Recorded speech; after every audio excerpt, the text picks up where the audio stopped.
Hello, hi, this is Jeffrey Kin, Executive Director of Sarasota Rising and the Living Arts Festival, and I'm here doing the Behind the Masterpiece podcast. And I'm so excited because I love talking to my friends, and I love talking to people that I would like to actually be more friends with, if that's possible. So I'm sitting across from, and if you're watching, you get to see how lovely she looks today, and that I wore a special tie just for her. And if you're listening, you're just going to have to know by the sound of our voice that Jenny Alday Townsend, did I get it that all right? You're good to go. Is super awesome, and she's here to chat with me today. Hello, my dear. Hello, I'm super excited to be here and to inspire your listeners and share a little bit about the music compound journey. Well, you know what? I'm not so sure about that inspiration thing, but if you can, I know, terrible. And excuse my little groggy voice. I'm luckily we're talking over the intranet because I'm not feeling 100%, but you look great. So I know if I'm not 100%, I know you will be. I'm going to try. I'm going to try to keep up with you. I have no doubt. So we're talking to you about just one of the plates that you spin, because I know you spin lots of plates, the music compound. And so the best news ever for our listeners is, well, it's not the best news ever, but when the hurricanes went through, I didn't have a space that I could hold a board meeting. And I reached out to who's sitting across from me. And she was like, please come to my music compound and have your board meeting. And so we got a tour, and I was impressed. Is that hard to do? Is everyone else? Yeah. It actually is kind of hard to impress me. But I was completely impressed. We got a tour and we got to see the facilities. So I know we want to talk about the space and all that. But my first question, how did a musician-driven business come into the life of a non-musician? How did this happen? What world did this happen in?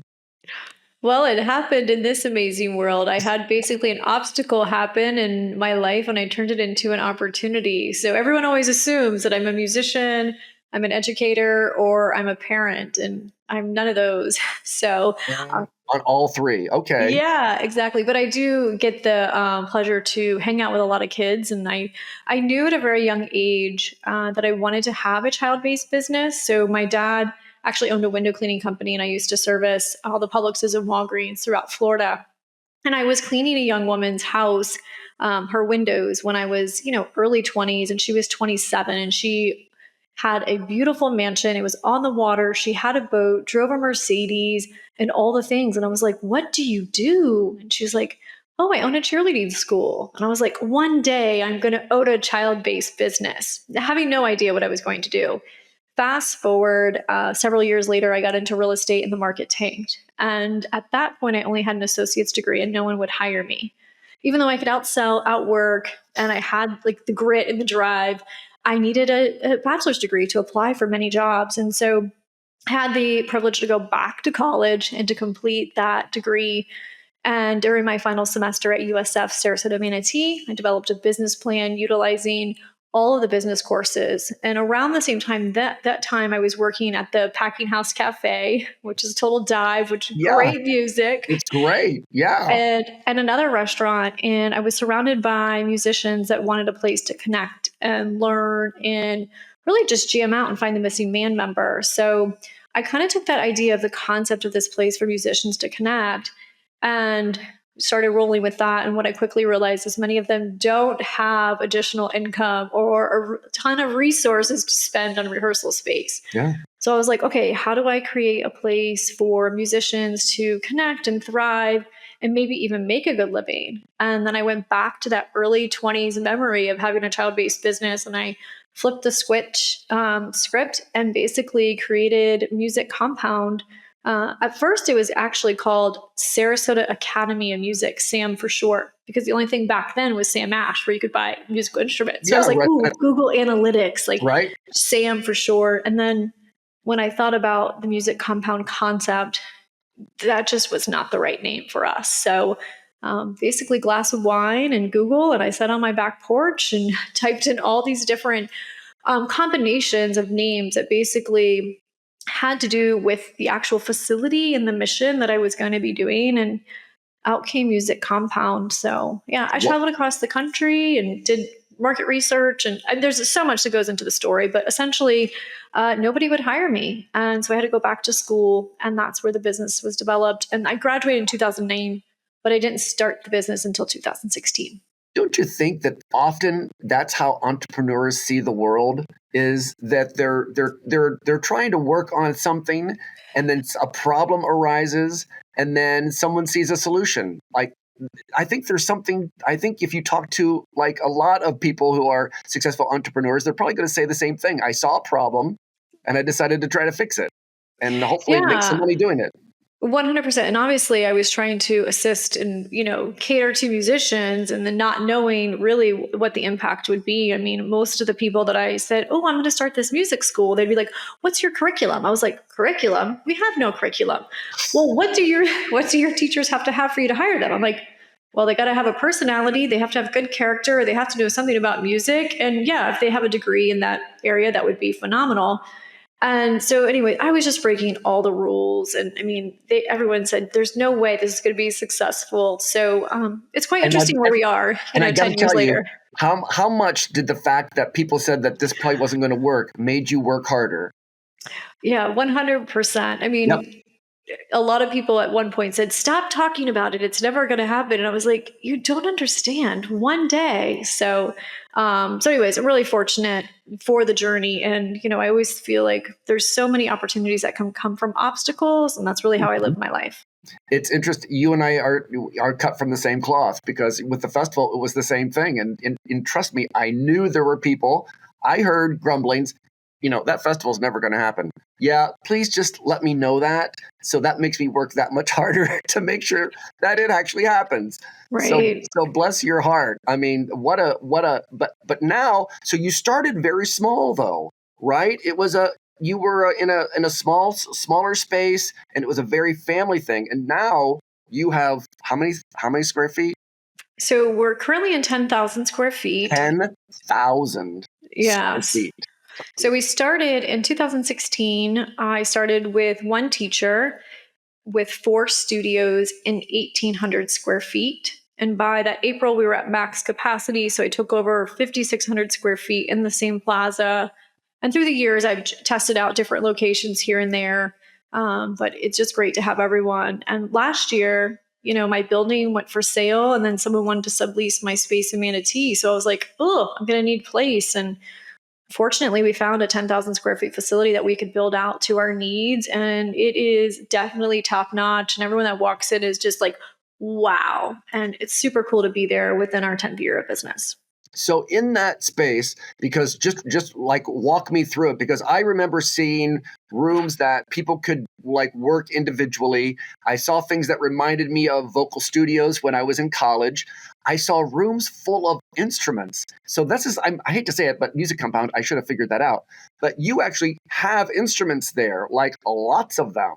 So do people just, if someone shows an interest and calls you, do people just come and just kind of, like, I've never picked up a guitar before, and like, is that kind of how that works, or how do people get involved with you? Yeah. So, well, first of all, our mission is to inspire, collaborate, and educate. We are a performance based music school. So, we're working with individuals of all different ages with an interest in learning a new skill, enhancing a skill, connecting with other people. Maybe they're retired. We had this one guy, this was back in 2016 or 17, and he had gotten laid off. And he was in his 60s or something. And he walked in, he goes, "Well, I just retired today." And I was like, he was in a suit and a tie. And he walked in, and later he had told me that he had gotten fired. And that's Oh, why he was automatically retired. So he started taking drum lessons with us. And sooner than later, he was attending our jam sessions. Then all of the guys that were in the jam session decided to put a band together. Then he started performing at local gigs. I mean, he just came back to me like a month ago, and he brought me a Christmas present, and he is in 3 bands now. So, I mean, it doesn't matter the age. I mean, if they have an interest in music that they want that's non traditional, that they're coming because they have a passion for music and they want to instill a passion for practicing, they're coming to Music Compound. I come from a team sports background. So everything that we do is very team oriented, it's very holistic, and it's really about we call ourselves music matchmakers. So like Jeffrey, if you were to say, hey, Jenny, I want to take a guitar lesson. First, I'm going to find out, well, what kind of music do you want to listen to? What's your music goals? Like, are you wanting to read music? Are you wanting to do guitar tabs? Are you wanting just to sing around a campfire? Are you wanting to perform? And then based on those responses, we're going to pair you with the most appropriate person. We have about 22 teachers on staff at Music Compound. Oh, that's a bunch of people. All with different backgrounds. So some of them have bachelor's, master's degrees. Some of them are self-taught musicians. Some of them ran in churches for a while. Some did musical theater. We have recent college grads as well. So we have a wide variety of talent, and everybody offers a different experience. So yeah, it doesn't matter what your interest is. If you have an interest in learning or collaborating, Music Compound is the place to be. And they literally pick up the phone or go to musiccompound.com, I assume, or .org?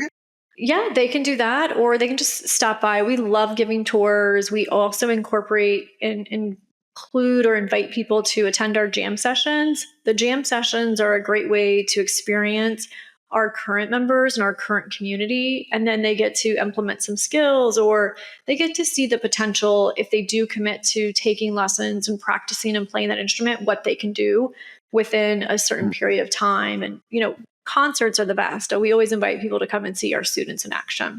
And you have a pretty large performance space there as well. Are there two performance spaces, or what am I trying to remember? Two? Yeah. So we do. So we have two different performance spaces. One is really like our mixed use space where we do our musical theater.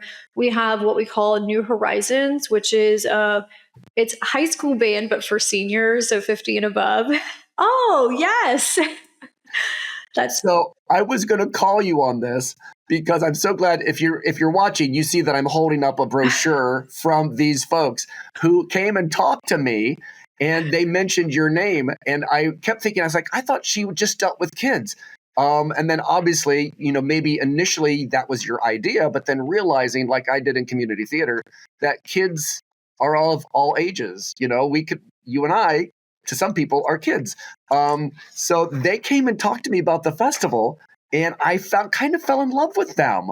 Yeah. Was it Sue Rupp who? Yep.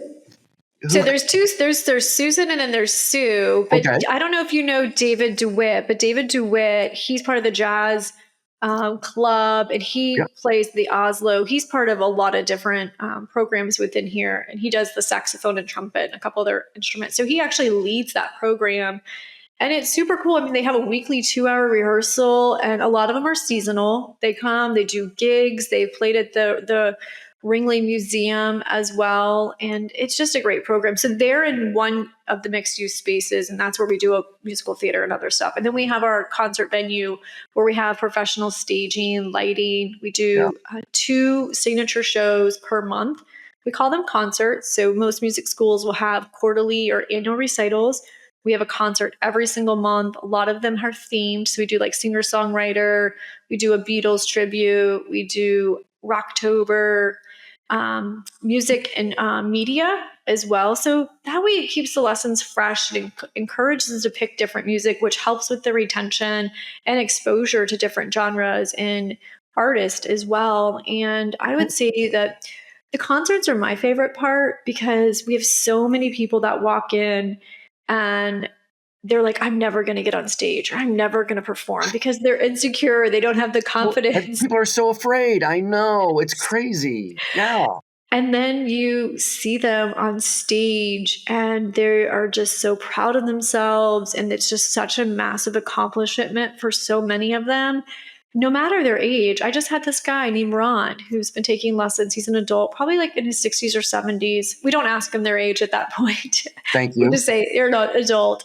And so he performed a song this past Friday. He sang and he played the guitar, and he loved it so much. And he was going to take a month off because he has to travel. And then he's like, can I just do online lessons? Because now he's just like wants to continue the journey to get back on stage. So I always say, like, we do music, but we do so much more. We're really focusing on life skills and development and confidence. And so much of that goes into your own mental health and just loving yourself. And it's just an amazing journey to be on with so many of these amazing members. And I'm right here with you because having run a community theater for so many years and seeing that the arts aren't just so that you can learn to sing and dance. That's not what these kids or kids to 3 to 103, at the Players, 3 to 103, we always said, that's not what it's about. I mean, you are literally sometimes teaching people how to get along with people, how to spatial equalities, how you deal with problems, creative problem solving. It's always very interesting how when you give people an opportunity, they always, and I got to tell you, knock wood, always rise to the occasion. But you have to give them the opportunity. Yeah, 100%. I mean, that even goes into a lot of the team building that we do, because we do a lot of like youth bands, adult bands, the jam sessions, even the collaborations with those concerts. So much teamwork has to go in it, verbal, nonverbal communication. Oh. And, you have to show up ready and prepared. You have to know your part for the song. You can't show up and have not played it, because that's going to hurt the entire production of it as well. So accountability, and, obviously we're dealing with a lot of teenagers in our youth band. So there's like that whole component as well. So there's a lot of skills that are being learned through all the programs, no matter what the age is. So the fact that we have a space like this, and there isn't anyone that does what you do, isn't that also the case? I mean, you're like, I can't think of anyone else in our cultural coast that does what you do. So I would love to say that there's no one, but there are. I mean, Okay. we have, like, I would say overall, we have the best, most professional facility. We have the best teachers. Yes. We have the largest facility. However, there's a lot of people that do music education. There's a lot of other music schools in the area that are very good too. There's some that are more classical driven. Right. And so, if there's someone that wants to do that, plus a lot of the arts organizations have training programs and things that people can participate, the conservatory as well. So depending on your interest, there are other places, but I would say for the most modern and performance-based and long-term, I would say like our retention is much higher at our place than others, because we're developing a passion and love for music long-term. It's not just a seasonal because the parent is mandating it. Well, yeah, there is that, your parents are making you do it. Yeah. And then I think what's interesting about the Gulf Coast New Horizons band is that these are people who played like in high school and then had jobs and had lives, and now they're playing again. And I even said something to her. I was like, wow, that sounds really interesting. She goes, oh, we're not always good all the time. And I was like, well, that's okay. But, she says that's not the point. The point is that they're getting together and that you're giving them a place to do that. It's huge. You are by nature, though, a collaborative person. I mean, your energy is very collaborative. And I know you know that, right? 100%. I mean, my parents brought me up to be that way. I mean, I did 4-H and team sports and all kinds of stuff growing up as well. And I feel you can get more done if you're working with people. Plus, it's more fun. And I love collaborating with other organizations and getting all of our students to collaborate as well. And that's, I would say, because that's the philosophy and that's how it's been from the very beginning of starting the company as well. That's why Music Compound has been successful, and why we have the opportunities that we have within the community is because we are collaborative. And are you into your 10th year? So we're in our 10th year. Yeah. So we'll actually officially celebrate it on January 30th of 2026. We'll be having a party. Most likely it'll be at Robarts Arena because we're going to need a big venue for it. That's where we did our 5-year anniversary party. Oh, nice. And it was super cool. I printed out posters. We did almost 1,000 posters, and I set up the pipe and drape like in a shape of a 5. So you would enter the bottom of the 5 and you would start with like 2016 and you went through the whole maze to see all the years, and you would finish out in 2020, and they would be open into the party. And this was during COVID as well. So we had a 30-foot step and repeat pipe and drape, and I got cutouts of every single one of our teachers so that people could get pictures with their teacher. Oh my gosh. Because we had to be masked up, right? I mean, this happened in 2021, but so it was just such a great party and a celebration. And so we're looking forward to doing it big time next year in January. Wow, congratulations. I mean, that a decade is, I mean, you don't look old enough to be doing all this. Did you know Jamie, my mentor? You know Yeah. Jamie Yep. DiDomenico. Yep. Yep. Yes, he thought I was much older based on what has happened with the company than I actually am. So that was really funny breakfast moment, for sure. Uh, So oh my gosh, something just came to me and it was kind of cool. And what was it? It was New Horizons, an environment. You're talking about the thing. Oh my gosh, that's my cold. My cold is clogging my brain. maybe we Oh, were talking about the anniversary. yeah, anniversary. And you talked about Robarts. And then it occurred to me, it sounds like you're a Sarasota native. So fifth generation. Wow. So that alone is pretty amazing. Yes, Um, I've seen this town transform, which I love because I'm in the arts and I love because I own a business. So I'm always welcoming people. However, when I was growing up, my dad would always be like, well, when I was a kid, that was a cow pasture or this was that. And now I'm telling the same stories. And I'm like, I have to, like UTC Mall, like I oh, remember that being a dairy. And as a oh, kid, we would enter through DeSoto Road, make it down a 2-lane road to go buy the feed for our cattle and look at UTC now. yeah. So I've moved here in 91, so I feel like I'm almost a native. And my partner at that time's parents lived here, and they would tell stories about, hey, I walked down Fruitville Road. It was a one way each way road, and there were no cars. And yeah, it's amazing. And I agree with you, change is good. And there's nothing worse than being kind of stagnant and trying to keep things the way they are. I don't think that's ever a positive thing. So you've Yeah. seen a lot. So I was at an event and this guy said, I remember when there used to, I'm so old, I remember when there were bees on Bee Ridge, there was fruit on Fruitville, and there was cattle on Cattleman. And I'll never forget it because so you're that person. 100%. I totally remember. I mean, I remember when Honore and Fruitville was like a single light. Like it was just 2 lanes there. And like Yep.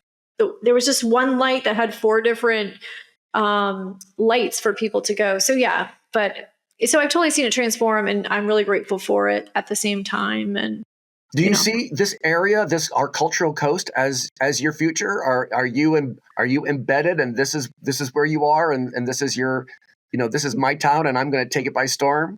well, 100%. Well, both my homes, being my residential home and music compound, are both within Sarasota. And I still have a lot of family here as well. So I definitely see myself being here long term. I do believe probably in the next 5 to 10 years, I will be getting a place out east or maybe moving away a little bit.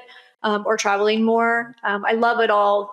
But I would say being an entrepreneur and grinding and doing all the things to do the business. And I'm sure anyone that has had a business or even has ran a company, and I'm sure through the past years, you probably are feeling just as exhausted. So I'm looking forward to getting the company to a standpoint where I've got a full team to where I can maybe kick back and relax a little bit more in the upcoming years. Wouldn't that be nice? Well, you definitely deserve it.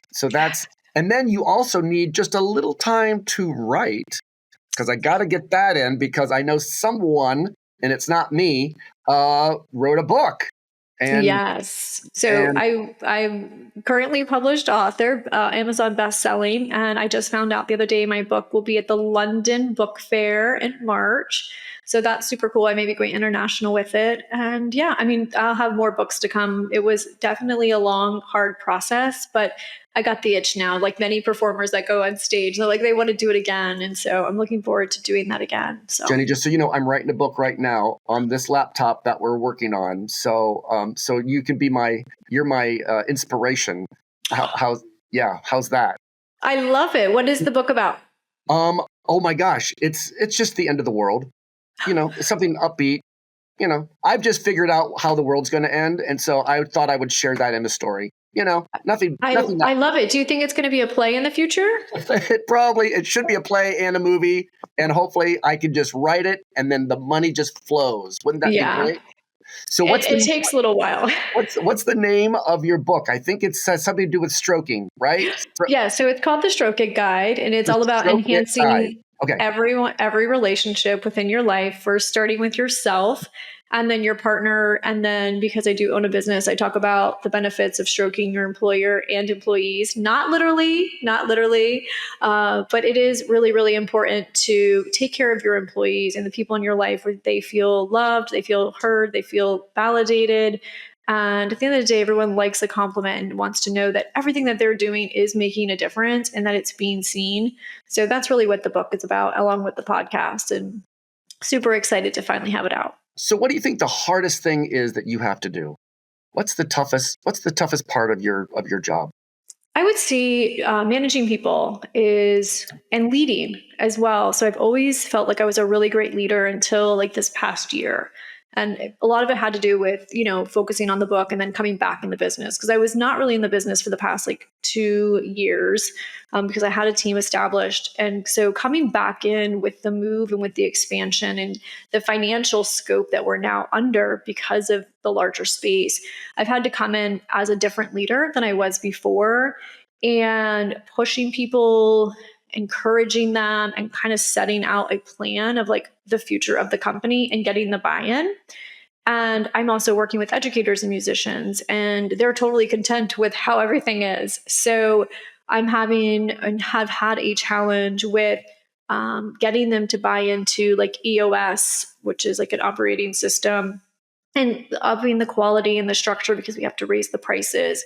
And I was wanting all of my team members to have dream homes, dream cars, dream vacations, and everything. And I've realized that many of them don't care to do that. They just are so just content with just teaching music and paying their bills and living that lifestyle that they have. And so I've had to do a lot of just mental checks with myself and with my team the past couple months, which has been challenging. And we've had some turnover because of it.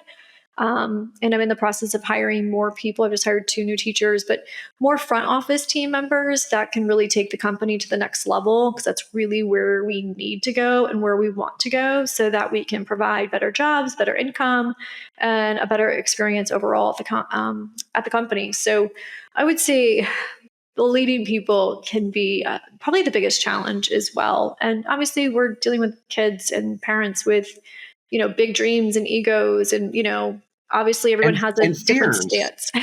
I always feel like I'm always aware of fear and how some people are, and that people react to that differently.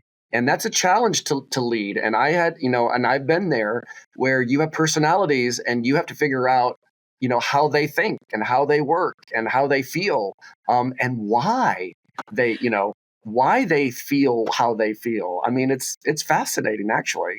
Yeah. And definitely speaking about the why, I just had my entire team this past January. Everyone had to outline their why. Why are they coming to work? What are they going to do with the money that they make? And we put all of our whys on a whiteboard in our break room so that everybody is reminded why they're coming to work. It's just not for the company. It's not just for the student. At the end of the day, it's going to benefit them and they're going to be able to live out their dreams. So we like, what's the one thing that they want to accomplish this year is also on there.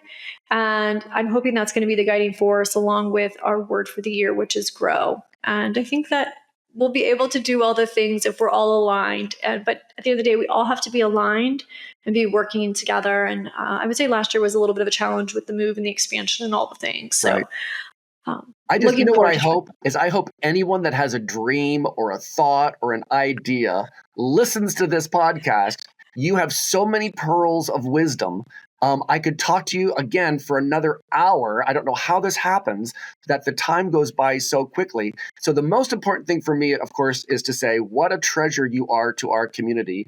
And musiccompound.com, right, is a great way to get a hold of you.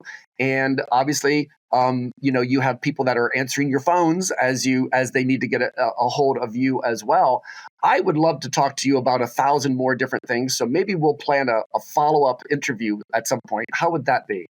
That would be awesome. And I do want to say one thing for anybody out there that is listening, because I was a C student. I do believe no matter what kind of student you are, you can see yourself to CEO, to podcast host, to author, to business owner, that the sky is the limit. And at the end of the day, just stay true to you and find your passion and work that, and you'll have a beautiful life. Could I be like you when I grow up? Just Sure. that's all. You're like me. Well, actually, I do see there are a lot of similarities there, and I think we do realize how important people like us are to the community, and people take that for granted. I'm glad that I don't take you for granted. Thank you so much for this time, Jenny, and I hope to cross paths with you. I'm sure I will out in the community, and I'm sure you'll be out there doing amazing things. Thank you. And thank you for your time. I appreciate it. Thank you so much for watching. Thank you so much for listening. This has been Jeffrey Ken as a part of Visit Sarasota's Behind the Masterpiece. We love listening to our artist practitioners, and we want you to listen as well. So make sure you join us at sarasotapodcast.com, and we'll see you at the next interview.